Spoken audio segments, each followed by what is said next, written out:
नमस्कार, स्वागत है आपका डीडी न्यूज में। आपके साथ मैं हूं गौरव श्रीवास्तव और आप देख रहे हैं हमारा खास शो खबर दुनिया की। खबर दुनिया की में आज की कड़ी में बात होगी इजराइल गाजा के बीच जारी संघर्ष की, पाकिस्तान में अफगानियों पर हो रही कार्रवाई की, अमेरिका में अवैध प्रवासियों की संख्या में इजाफे की और बर्लिन में करीब 1.5 दशक की मेहनत के बाद हिंदू मंदिर के निर्माण की। साथ ही इसके अलावा होगा और बहुत कुछ, लेकिन सबसे पहले नजर हेडलाइंस पर। इजराइल हमास के बीच संघर्ष 27वें दिन पहुंचा। इजराइल ने गाजा पर हवाई और जमीनी हमले किए तेज। हमास ने भी इजराइल पर दागे रॉकेट। गाजा में मरने वालों की संख्या 9,000 के पार।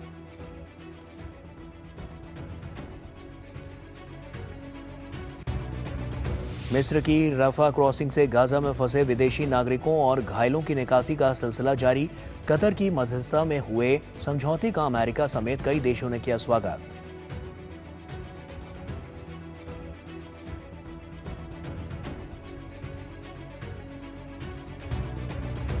इजराइल हमास संघर्ष के बीच गाजा में मानवीय सहायता का पहुंचना जारी। भोजन, पानी, दवा, बिजली और ईंधन की कमी से गाजा का बुरा हाल।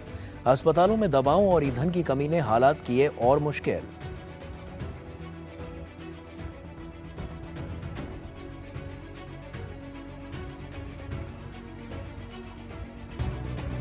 भारत की वित्त मंत्री निर्मला सीतारमण ने श्रीलंका में भारतीय स्टेट बैंक की एक शाखा का किया उद्घाटन। श्रीलंका में भारतीय मूल के तमिलों के आगमन की 200वीं वर्षगांठ मनाने वाले कार्यक्रम में लिया हिस्सा। कहा, भारतीय मूल के तमिलों के उत्थान के लिए हैं प्रतिबद्ध।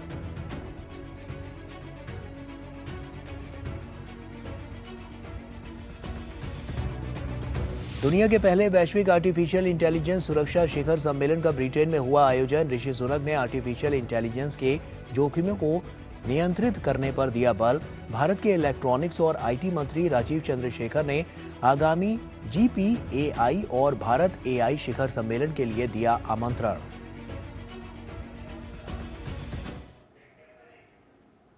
और आइए शुरुआत करते हैं और सबसे पहले बात करते हैं एशिया की।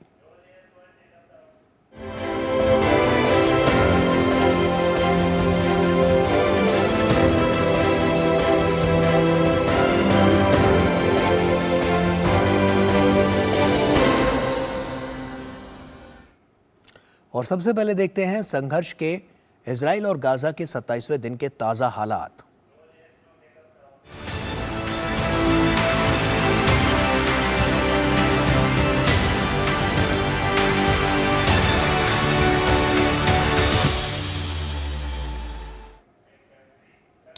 इजराइल और हमास के बीच की जंग अभी भी जारी है। फिलहाल दोनों के बीच का संघर्ष खत्म होने का कोई आसार अभी नहीं दिख रहे हैं। आज इस संघर्ष का 27वां दिन है। इस बीच इजरायली सेना द्वारा किए गए हवाई हमलों ने गाजा शहर के समीप एक शरणार्थी शिविर में अपार्टमेंट इमारतों को ध्वस्त कर दिया। इस दौरान सामने आई तस्वीरों से साफ जाहिर है कि हालात बद से बदतर होते जा रहे हैं।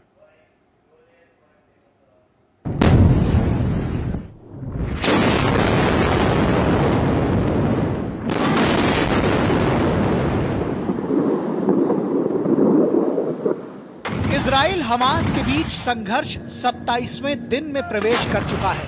इस दौरान ये लगातार खतरनाक रूप अख्तियार करता जा रहा है। संघर्ष में दोनों पक्षों की ओर से हजारों लोगों की जान जाने के बाद भी ये थमता नजर नहीं आ रहा, बल्कि हर एक दिन के साथ ये संघर्ष और तेज होता जा रहा है। इस बीच इजरायली सेना ने गाजा में अपने हवाई और जमीनी अभियान तेज कर दिए हैं। IDF के मुताबिक उसके सैनिकों ने गाजा में हमास के दर्जनों आतंकियों को मार गिराया है। जमीन, समुद्र और आसमान से चलाया जा रहा इजराइल का सैन्य अभियान तेजी से आगे बढ़ता जा रहा है। उत्तरी गाजा में हमास की अग्रिम रक्षा पंक्तियों को नष्ट करना और केंद्रीय क्षेत्रों पर नियंत्रण करना जारी है। हम अपना अभियान तेज कर रहे हैं और योजना के अनुसार तथा अपने निर्धारित लक्ष्यों की ओर आगे बढ़ रहे हैं। संघर्ष हमारी योजना के अनुसार जारी है। प्रत्येक स्तर पर हमारा पलड़ा भारी है।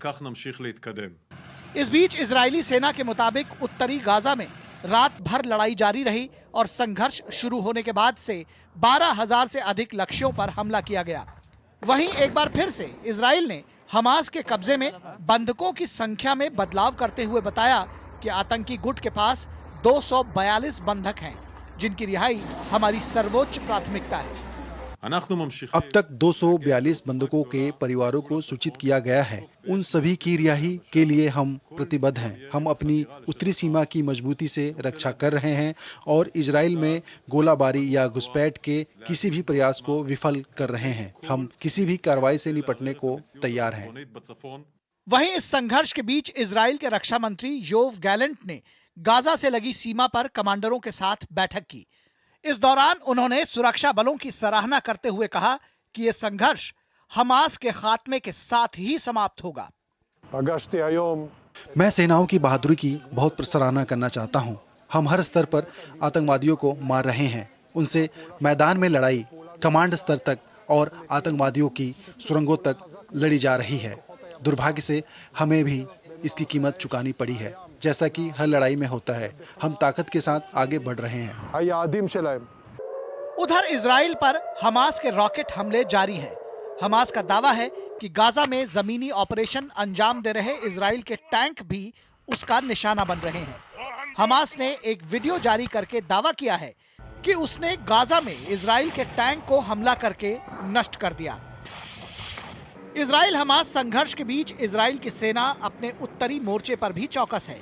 इजराइल लेबनान सीमा पर हिजबुल्लाह और इजरायली सेना में लगातार झड़पें हो रही हैं। इजराइल ने पुष्टि की है कि उसके एक ड्रोन को लेबनान से दागी गई मिसाइल ने मार गिराया। इस बीच ईरान ने चेतावनी दी है कि यदि गाजा पर इजराइल के हमले नहीं रुके तो इसके गंभीर परिणाम होंगे। तुर्की की राजधानी अंकारा में अपने समकक्ष के साथ साझा प्रेस वार्ता में ईरानी विदेश मंत्री ने ये बयान दिया। हमास के नेतृत्व से मुलाकात और प्रतिरोध करने वालों से मिली सूचनाओं के आधार पर हम कह देना चाहते हैं कि यदि आम लोगों के खिलाफ युद्ध अपराध तुरंत बंद नहीं हुए तो वो समय दूर नहीं रहेगा जब क्षेत्र में निर्णायक और उल्लेखनीय फैसले करने पड़ जाएं। गौरतलब है कि इजराइल हमास संघर्ष हर गुजरते दिन के साथ और भीषण होता दिखाई दे रहा है और लेबनान और सीरिया की तरफ से हो रहे हमले के कारण इस युद्ध का दायरा धीरे धीरे बढ़ता नजर आ रहा है। और वहीं इजराइल के प्रधानमंत्री कार्यालय की प्रवक्ता टेल हेनरिक ने कहा है कि वे इजरायली लोगों की ओर से भारत से मिल रहे नैतिक समर्थन के लिए उनका आभार व्यक्त करती हैं। भारत हमेशा इजराइल के साथ खड़ा रहा है। उन्होंने कहा कि इजराइल पर हमास के हमले के 27 दिन बीत चुके हैं, लेकिन अभी तक संयुक्त राष्ट्र सुरक्षा परिषद ने हमास की निंदा नहीं की है। हमें अधिक वैश्विक नेतृत्व की आवश्यकता है।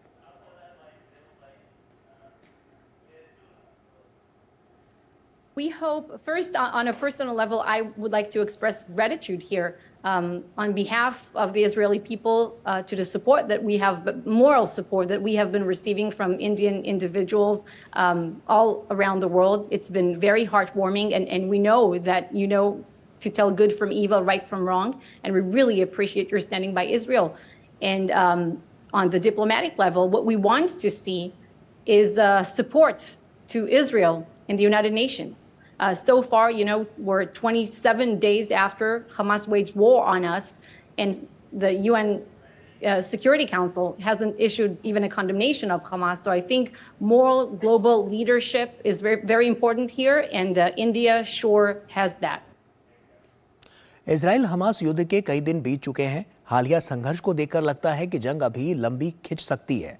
इस बीच मिस्र ने इजरायली हमले में घायल गाजा के लोगों के इलाज के लिए योजना बनाई है, जिसमें रफा क्रॉसिंग उम्मीद का द्वार बनी और संघर्ष शुरू होने के बाद क्रॉसिंग लोगों के लिए पहली बार खुली और गाजा में फंसे विदेशी नागरिकों की सुरक्षित निकासी का सिलसिला शुरू हुआ, जिसके बाद घायल फिलिस्तीनियों को उपचार के लिए मिस्र ले जाया गया।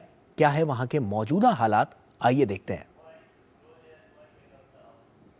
इजराइल हमास संघर्ष के बीच गाजा की मिस्र से लगी राफा क्रॉसिंग उम्मीद का द्वार बनी हुई है। संघर्ष शुरू होने के बाद बुधवार को क्रॉसिंग लोगों के लिए पहली बार खुली और गाजा में फंसे विदेशी नागरिकों की सुरक्षित निकासी का सिलसिला शुरू हुआ। साथ ही गंभीर रूप से घायल फिलिस्तीनियों को उपचार के लिए मिस्र ले जाया गया।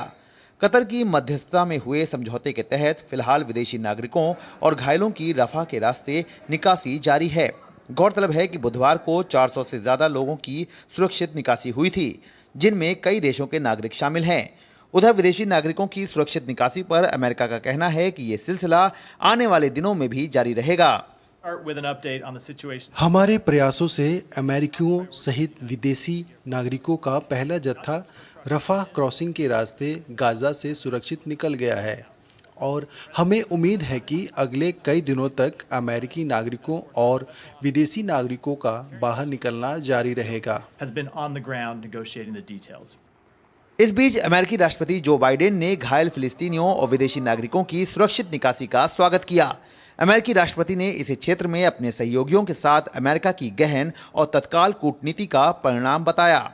हम गाजा में महत्वपूर्ण मानवीय सहायता के प्रभाव को बढ़ाने के लिए लगातार काम कर रहे हैं। गाजा में प्रवेश करने वाले ट्रकों की संख्या में लगातार वृद्धि हो रही है, लेकिन अभी इनमें बहुत इजाफा जरूरी है। अमेरिका गाजा में उन निर्दोष लोगों के लिए मानवीय सहायता जारी रखेगा जिन्हें मदद की जरूरत है। इसके अलावा बीजिंग ने भी कहा कि वो चीनी नागरिकों को जल्द से जल्द गाजा पट्टी छोड़ने में सहायता करने के लिए विभिन्न पक्षों के साथ समन्वय कर रहा है। हम गाजा में चीन के नागरिकों की सुरक्षा को उच्च महत्व देते हैं। हम यथासंभव सहायता प्रदान करने के लिए उनके साथ संपर्क में हैं। विदेश मंत्रालय चीनी नागरिकों को जल्द से जल्द गाजा छोड़ने में सहायता करने के लिए विभिन्न पक्षों के साथ समन्वय कर रहा है। इस बीच गाजा से सुरक्षित निकाले गए विदेशी नागरिकों में 20 ऑस्ट्रेलियाई हैं। ऑस्ट्रेलिया की विदेश मंत्री ने सुरक्षित निकासी पर खुशी जताई और दोहराया कि उनका देश मानवीय आधार पर संघर्ष विराम का समर्थक है। मैं पुष्टि कर सकती हूं कि 20 ऑस्ट्रेलियाई नागरिक, उनके 2 परिवारजन और 1 स्थायी निवासी गाजा से सुरक्षित निकल गए हैं। आपको पता है कि हम उन अंतर्राष्ट्रीय प्रयासों का हिस्सा रहे हैं जिनमें गाजा से विदेशी नागरिकों को सुरक्षित निकासी पर जोर दिया गया है। उधर घायल फिलिस्तीनियों के लिए राफा क्रॉसिंग का खुलना आशा की किरण लेकर आया है। घायलों को मिस्र में राफा क्रॉसिंग से सटे अस्पताल ले जाया जा रहा है, जहां इनका इलाज किया जा रहा है। उधर घायलों के साथ आए उनके परिजन गाजा की स्थिति को लेकर अब भी डरे हुए हैं। मेरे बेटे की आंख में चोट लग गई है, उसे सर्जरी की जरूरत है। वह देख नहीं सकता, उनकी सुनने की क्षमता पर भी असर पड़ा है। गाजा में हालात कठिन है, रोटी या पानी मिलना बहुत मुश्किल है, पानी मिलना भी मुश्किल है। गौरतलब है कि मिस्र ने संकटग्रस्त गाजा पट्टी से लगभग 7,000 विदेशियों और दोहरे नागरिकों के साथ घायलों को निकालने में सहायता करने की घोषणा की है, जो कि गाजा में संघर्ष के बीच फंसे लोगों के लिए बड़ी राहत की खबर है। और वहीं इजराइल के हवाई हमलों से गाजा के अस्पतालों की हालत दयनीय बनी हुई है। इजराइल के हवाई हमलों व ईंधन की कमी के कारण कई अस्पताल सेवा से बाहर हैं। हालात इतने बदतर हो चुके हैं कि लोगों के पास भोजन, पानी, दवा, बिजली और ईंधन की कमी के साथ बुनियादी जरूरतों की एक लंबी फहरिस्त है, जिसके लिए उन्हें रोजाना 2-4 होना पड़ रहा है।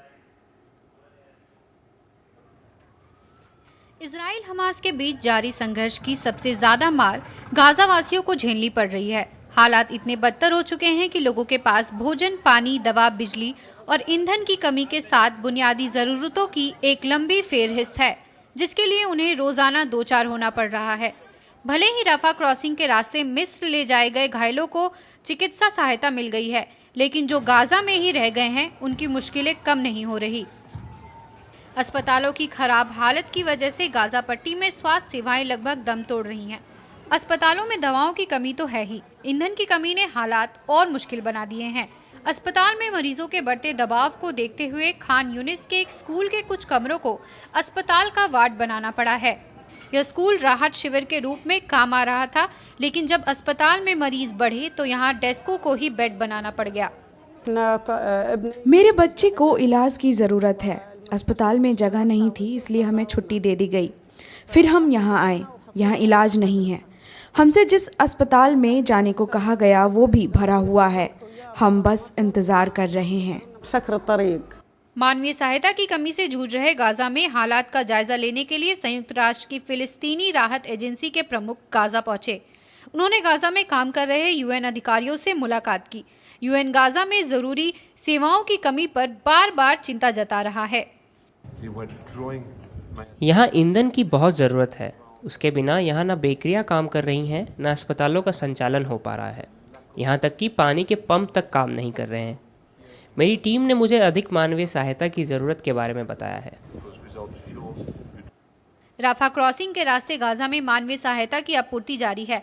हालांकि इसे गाजा की जरूरत को देखते हुए अपर्याप्त बताया जा रहा है। राफा क्रॉसिंग के रास्ते गाजा में दाखिल हो रहे ट्रक अपने साथ खाना और दवाइयां ला रहे हैं। राहत सामग्री से भरे ट्रकों की आवाजाही की रफ्तार जांच पड़ताल की वजह से भी थोड़ी धीमी पड़ी है। मिस्र और इजराइल के बीच एक जांच व्यवस्था पर सहमति बनी है, जिसके तहत गाजा आने जाने वाले ट्रकों की सघन तलाशी ली जा रही है। और वित्त मंत्री निर्मला सीतारमण श्रीलंका के दौरे पर हैं। उन्होंने त्रिंकोमाली भारतीय स्टेट बैंक की एक ब्रांच का शुभारंभ किया। इस मौके पर वित्त मंत्री ने कहा कि इंटरनेशनल ट्रेड में कॉरपोरेट जगत को समर्थन देने में एसबीआई का सराहनीय भूमिका रही है। उन्होंने कहा कि एसबीआई देश और विदेश में अपना कारोबार बढ़ा रहा है। श्रीलंका में भारतीय मूल के तमिलों के आगमन के 200 वर्ष पूरे होने पर श्रीलंका सरकार द्वारा एक विशेष कार्यक्रम आयोजित किया गया। कोलंबो में आयोजित NAAM 200 कार्यक्रम में निर्मला सीतारमण ने मुख्य अतिथि के रूप में वो शामिल हुई और इस मौके पर वित्त मंत्री ने कहा कि भारतीय मूल के तमिल समुदाय के उत्थान के लिए वे हर संभव प्रयास करेंगी। श्रीलंका में भारतीय मूल के लोगों के लिए भारतीय आवास परियोजना के चरण 4 के तहत 10,000 घरों का शिलान्यास निर्मला सीतारमण और श्रीलंका के राष्ट्रपति रानिल विक्रमसिंघे द्वारा संयुक्त रूप से किया गया। My Prime Minister, Shri Narendra Modi ji, most fondly recollects his visit in 2017 to your beautiful region in the upcountry, commending phase 3 of the Indian Housing Project, India's flagship development project. PM Modi announced additional 10,000 houses for the plantation workers over and above the 4,000 houses under construction phase 3. I am happy to share that phase 3 is nearing completion with 3,700 houses already handed over to the beneficiaries. I am glad also that we are laying the foundation stone for the construction of the first lot of 10,000 houses under phase 4 of the project today and as part of the NAM 200. और विदेश मंत्री doctor S Jaishankar Italy के दौरे पर हैं। उन्होंने गर्मजोशी से स्वागत करने के लिए और सह अध्यक्षता के लिए सीनेटर जियोलियो टेरजी और सीनेटर रॉबर्टो मेनिया का आभार जताया। डॉक्टर जयशंकर ने इटली के रक्षा मंत्री गुइडो क्रोसेटो को रक्षा और सुरक्षा साझेदारी को आगे बढ़ाने के सुझावों की भी सराहना की।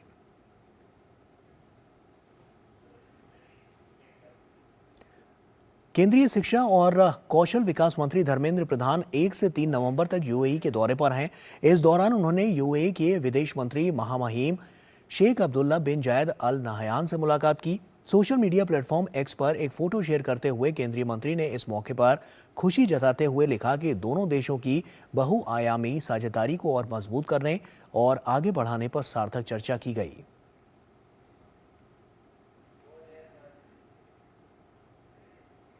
धर्मेंद्र प्रधान ने अबू धाबी में एक वैश्विक तकनीकी स्टार्टअप परिस्थितिकी तंत्र हब 71 का दौरा किया और इस दौरान उन्होंने स्टार्टअप्स, निवेशकों और तकनीकी परिस्थितिकी तंत्र के अन्य हितधारकों से मुलाकात की।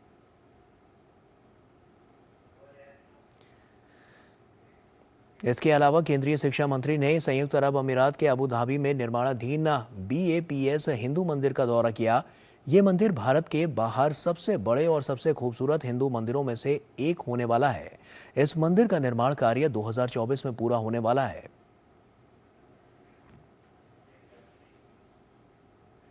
बात पाकिस्तान की हुकूमत ने अफगानियों को बाहर का रास्ता दिखाना शुरू कर दिया है। दरअसल पाकिस्तान में लाखों अफगानी नागरिक गैर कानूनी तौर पर वहां पर रह रहे हैं और इन अफगान नागरिकों के पास पाकिस्तान में रहने के कागजात नहीं है और पुलिस ने अवैध प्रवासियों के घरों को तोड़ना भी शुरू कर दिया है। और तो और पाकिस्तान सरकार द्वारा जारी आदेश के बाद अब अफगान शरणार्थियों के निष्कासन की प्रक्रिया शुरू कर दी गई है। क्या है ताज़ा स्थिति, देखिए इस रिपोर्ट में। पाकिस्तानी सरकार ने देश में बिना दस्तावेज रह रहे प्रवासियों या फिर यूं कहें कि अफगानी नागरिकों के खिलाफ कार्रवाई शुरू कर दी है। पुलिस ने अवैध प्रवासियों के घरों को तोड़ना शुरू कर दिया है।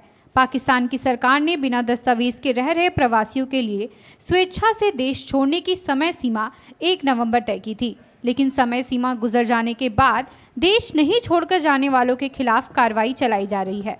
वहीं विस्थापित अफगानियों ने आरोप लगाया कि घर खाली करने की तय समय सीमा से पहले ही उनके घरों को नष्ट कर दिया गया। मैंने अपनी पूरी ज़िंदगी यहीं गुजारी है। मेरा जन्म यहीं हुआ था और मैं कभी अफ़गानिस्तान नहीं गया। और आज जब पाकिस्तान सरकार हमारे साथ ऐसा व्यवहार कर रही है, हमारे घरों को देखो जिसे तोड़ दिया गया है, हमारी इस स्थिति को देखो जिसमें हम हैं। इसी बीच संयुक्त राष्ट्र ने पाकिस्तान सरकार के इस फैसले की आलोचना की है। संयुक्त राष्ट्र के मानवाधिकार कार्यालय ने पाकिस्तानी अधिकारियों से मानवाधिकार आपदा से बचने के लिए निर्वासन रोकने की अपील की है। अफगानिस्तान की स्थिति को ध्यान में रखते हुए हम पाकिस्तान सरकार से उन सभी लोगों को सुरक्षा प्रदान करने का आह्वान कर रहे हैं जो कमज़ोर हैं और जो पाकिस्तान में रह रहे हैं। पाकिस्तान सरकार यह योजना ऐसे समय में लागू कर रही है जब अफगानिस्तान गंभीर मानवीय चुनौतियों से गुजर रहा है, जिसमें महिलाओं और लड़कियों के लिए मानवाधिकार चुनौतियां भी शामिल हैं। गौरतलब है कि पाकिस्तान में बिना दस्तावेज के रह रहे अफगानों की संख्या करीब 17 लाख है। बड़ी संख्या में अफगान दशकों से पाकिस्तान में रह रहे हैं। पाकिस्तान सरकार द्वारा जारी आदेश के बाद अब अफगान शरणार्थियों के निष्कासन की प्रक्रिया शुरू कर दी गई है। पाकिस्तान के आंतरिक मंत्रालय का कहना है कि लगभग 1.5 लाख लोग पहले ही स्वेच्छा से चले गए हैं, जबकि बाकियों को निकालने की प्रक्रिया जारी है। आगे बढ़ते हैं और अब बात करते हैं यूरोप की।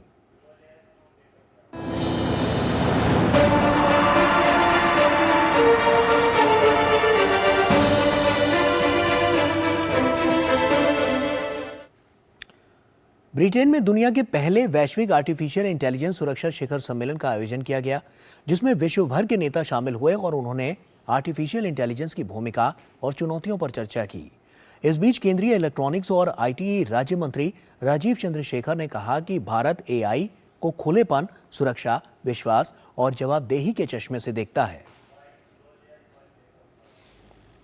ब्रिटेन में आयोजित दुनिया के पहले वैश्विक आर्टिफिशियल इंटेलिजेंस सुरक्षा शिखर सम्मेलन में दुनिया भर के नेताओं ने हिस्सा लिया।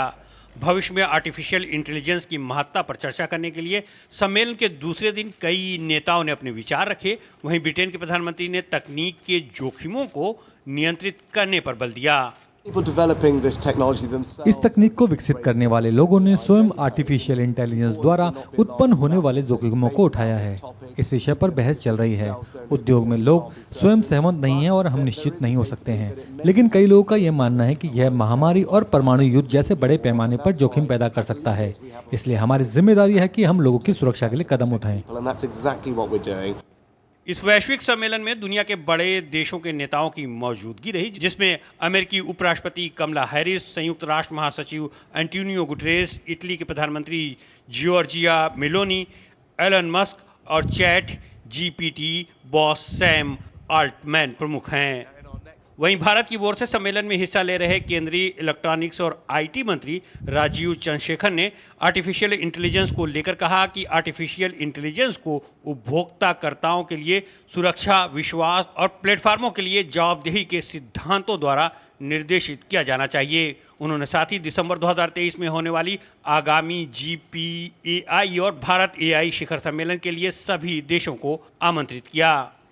गौरतलब है कि सम्मेलन में आर्टिफिशियल इंटेलिजेंस से संबंधित जोखिमों के आकलन पर दुनिया के विभिन्न नेताओं का रुख मिलता जुलता रहा, लेकिन सभी ने एक सुर में भविष्य में आर्टिफिशियल इंटेलिजेंस की महत्ता और चुनौतियों पर अपनी बात रखी। और अब बात विश्व संस्कृति की।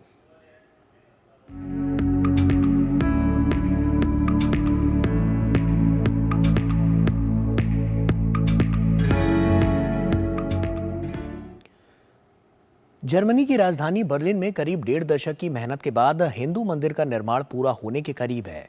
ये जर्मनी में सबसे बड़ा हिंदू मंदिर होगा।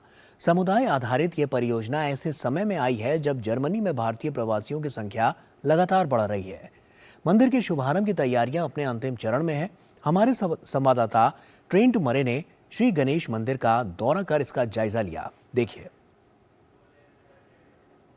जर्मनी की राजधानी बर्लिन की हलचल और चहल पहल से दूर उपमहाद्वीप के आध्यात्मिक परिवेश का एहसास कराती एक अलग दुनिया, एक समर्पित और दृढ़ भारतीय समुदाय शहर के हिंदुओं के लिए घरों से दूर धार्मिक और सांस्कृतिक केंद्र बनाने का सपना पूरा हो रहा है। हमारी प्रेरणा दक्षिण, उत्तर, पूर्व और पश्चिम सभी को एक साथ शामिल करने और भारतीय एकता बनाने की रही है, लेकिन न केवल भारतीयों के लिए बल्कि सिंगापुर, नेपाल, भूटान और श्रीलंका के लोगों का भी हम अपने समुदाय के हिस्से के रूप में स्वागत कर रहे हैं। हम यहाँ इतने लंबे समय से रह रहे हैं और हमने कभी इस तरह का मंदिर नहीं बनाया है। समुदाय की 15 वर्षों की कड़ी मेहनत और रचनात्मकता के बदौलत उपनगरीय पार्क में भूमि के इस टुकड़े को आध्यात्मिक दर्शन के रूप में बदला जा रहा है। अलग अलग पीढ़ियों के श्रमदान से एक पुराने सपने को हकीकत में बदलते देखा जा सकता है। इस परियोजना को पूरा करने के लिए हर साल भारत से कुशल वास्तुकारों और कारीगरों की टोली यहां पहुंचती रही है। देवताओं की मूर्तियों को सीमेंट से बनाया गया है। भारत में हम इन्हें पत्थरों से बनाते हैं। महंगे होने के कारण पत्थरों को यहाँ नहीं लाया जा सकता, हालांकि ये पत्थर की तरह ही दिखते हैं। इसका निर्माण पूरा हो जाने के बाद ये श्री गणेश मंदिर जर्मनी का सबसे बड़ा हिंदू मंदिर होगा। एक ऐसा समुदाय मंदिर में पूजा अर्चना कर सकेगा जिसका आकार लगातार बढ़ रहा है। समिति ने नई दिल्ली और बर्लिन के बीच बढ़ते आर्थिक, राजनीतिक और सामाजिक संबंधों के लिए आभार प्रकट किया। भारतीय मेहनती और ईमानदार लोग हैं, वे यहाँ के समाज में बहुत अच्छे से घुल मिल जाते हैं।